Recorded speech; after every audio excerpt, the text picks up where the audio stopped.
தமிழ் நெஞ்சங்கள் அனைவருக்கும் வணக்கம். நம்ம இன்னைக்கு நமக்கு பின்னாடி தெரியுதான் பார்த்தீங்களா? இந்த அதர்ம மனோஜ், இந்த அயோக்கிய மனோஜ் அப்படிங்கிற இந்த அயோக்கிய பத்தி தான் பார்க்க போறோம். இந்த அயோக்கிய வந்து அண்ணன் சீமான்ட்ட ஒரு கேள்வி கேட்டிருக்கான். அது என்னன்னா, அண்ணன் சீமானிற்கும் ஈழத்திற்கும் என்ன சம்மந்தம்? பிரபாகரனுக்கும் சீமானுக்கும் என்ன சம்மந்தம்? அப்படிங்கிற மாதிரி பலவிதமான கேள்வி கேட்டிருக்கான். இப்போ இந்த அயோக்கிய அதர்ம மனோஜ்ல நம்ம என்ன கேட்குறோம்னா, அடே அண்ணன் சீமானுக்கும் பிரபாகரனுக்கும் என்ன சம்மந்தமா? இல்லை அண்ணன் சீமானுக்கும் ஈழத்துக்கும் என்ன சம்மந்தமா? இன்றைக்கும் சரி, இனி வரக்கூடிய சந்ததியினருக்கும் சரி, பிரபாகரன் ஈழம்னா என்னன்னு யார் கடத்தி வச்சிருக்கா? அண்ணன் சீமான் தான் கடத்தி வச்சிருக்காங்க. புரியுதா? அந்த அடுத்த தலைமுறைக்கலாம் அது என்னன்னு அந்த ஈழத்து கொடுமைகளை எல்லாம் அண்ணன் சீமான் தமிழ்நாட்டு மக்களுக்கு கடத்தி வச்சிருக்காரு. பிரபாகரன்னா யாருன்னே தெரியாம பல பேர் இருந்தாங்க. பிரபாகரன் போட்டோவை போடுறதுக்கு பயந்துகிட்டு இருந்தாங்க பல தலைவர்கள். நீங்க சொல்லக்கூடிய திருமாவளவனா இருக்கட்டும், ஐயா நெடுமாறனா இருக்கட்டும், பல பேர், ஐயா வைகோ கூட இருக்கட்டும். இந்தியாவில் விடுதலை புலிகள் அமைப்பு தடை செய்யப்பட்ட பிறகு அந்த போட்டோவை பயன்படுத்த தலைவருடைய பிரபாகரனுடைய போட்டோவை பயன்படுத்த ஒவ்வொரு தலைவருமே பயந்து கொண்டிருந்தாங்க.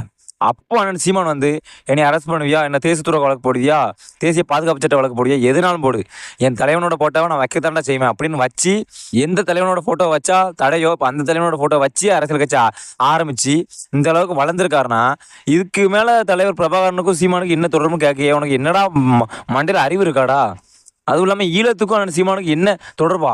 ஈழத்து வழிகளை யாரை கடத்திக்கிட்டு இருக்காது? ஈழத்தில் அப்படி நடந்தது, இல்லை ஈழத்தில் அப்படி என் மக்களை கொண்டாங்க தமிழ் மக்கள் அப்படின்னு ஐயா வைகோவா பேசிக்கிட்டு இருக்காரு?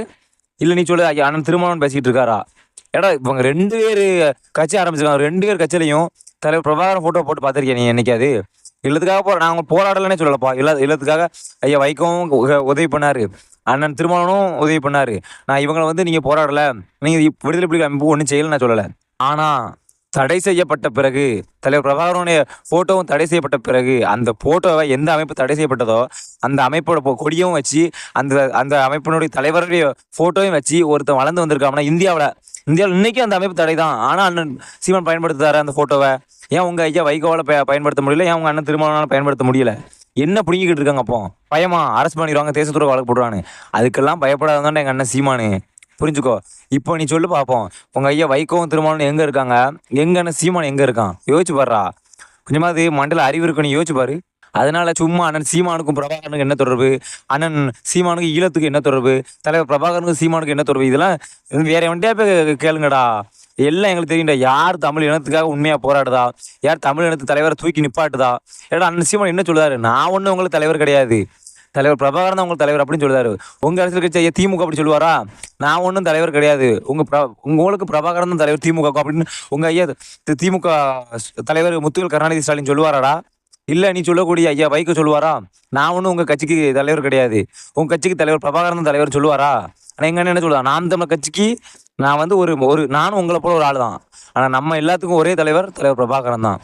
கருணாநிதியோ, எம்ஜிஆரோ, ஜெயலலிதாவோ, எடப்பாடியோ இவங்க யாருமே ஏன் பேசலை? தமிழ்நாட்டில் இத்தனை வருட காலங்களாக ஆண்டிருக்காங்க, இவங்க ஏன் யாருமே பேசலை? ஒன்று ஏன்னா எம்ஜிஆராவது ஹெல்ப் பண்ணியிருக்காருப்பா ஈழத்துக்கு, அதை ஒத்துக்கிட்டேண்ணா. 1000 தான் இருந்தாலும் எம்ஜிஆர் ஹெல்ப் பண்ணியிருக்காரு, அதை ஒத்துக்கிட்டு தான் ஆகணும். இந்த திமுக பண்ண அளவுக்கு ஒன்றும் எம்ஜிஆர் வந்து துரோகம் பண்ணலை ஈழத்துக்கு, புரிஞ்சுக்கோங்க. ஆனால் நீ வந்து சீமானுக்கும் பிரபாகரனுக்கும் என்ன தொடர்புன்னு கேட்க பார்த்தியா? உடனே செருப்பாலே அடிப்பண்டா. உனக்கே தெரியும் அண்ட் சீமான் பிரபாகரன் ஃபோட்டோவை எடுத்து வச்சிருக்காரு. அவருடைய கட்சியில் முதல்ல சீமான் ஃபோட்டோ இருக்கோ இல்லையோ ஒரு ஃப்ளெக்ஸில், ஆனால் பிரபாகரன் ஃபோட்டோ இல்லாமல் இருந்திருக்காடா? தலைவர் பிரபாகரன் ஃபோட்டோ இல்லாமல் இருந்திருக்கா? இதுதான்டா எங்கள் அண்ணன் சீமானு. அது தடை செய்யப்பட்ட இயக்கம் தெரியும், அதை தடை பண்ணிட்டாங்க, அதை போட்டு நம்ம அரெஸ்ட் பண்ணுவாங்க, தேசத்துறை வழக்கு போடுவாங்கன்னு தெரியும். அதையும் மீறி அந்த மக்களுக்காக பேசி, அந்த மக்களுக்காக போராடி அந்த தலைவர் ஃபோட்டோ வச்சு அதே கொடியை வச்சு இன்றைக்கி அரசியல் கட்சி ஆரம்பித்து இன்னைக்கு தமிழ்நாட்டில் 3வது கட்சியாக வளர்ந்துருக்கடா பிடுங்கி. அதனாலப்பா புரிஞ்சு பேசுறா அதர்ம மனோஜ். அயோக்கிய பிள்ளை 200 கொடுக்காமட்டு சரி நீ கேள்வி கேட்கலாம், நியாயமான கேள்வி வை. இந்த பைத்தியக்காரங்க இப்படிதான் திரியுதாங்க, ஒரு 5 பேர் இப்படிதான் திரிஞ்சுட்டு கிடக்காங்க. எப்படியா சீமான குறை கூறணும், அதில் 1 லட்சம் வியூஸ் வரும், அதில் சம்பளம் வாங்கணும், அதை வச்சு நக்கி பொழைக்கணும். இதுக்கு நீங்கள் வந்து 4 பேர்கிட்ட வேற எதையா திண்டு செத்து பொழைச்சிக்கலாம்டா. நீங்கள் செத்துருங்களா? ஏன் உயிரோட இருக்கிய? ஒருத்தனை குறை கூறியே நீங்கள் வந்து இப்படி சம்பாத்தியம் பண்ணி என்னத்தை கண்ட போறீங்க? ஒரு விமர்சனத்தை வைக்கலாம், அதை விட்டுட்டு சம்மந்தமே இல்லாமல் பைத்தியக்காரத்தனமா ஏதாவது ஒன்று வச்சுக்கிட்டு முடிச்சுக்கிட்டு தமிழ் நெஞ்சங்களே.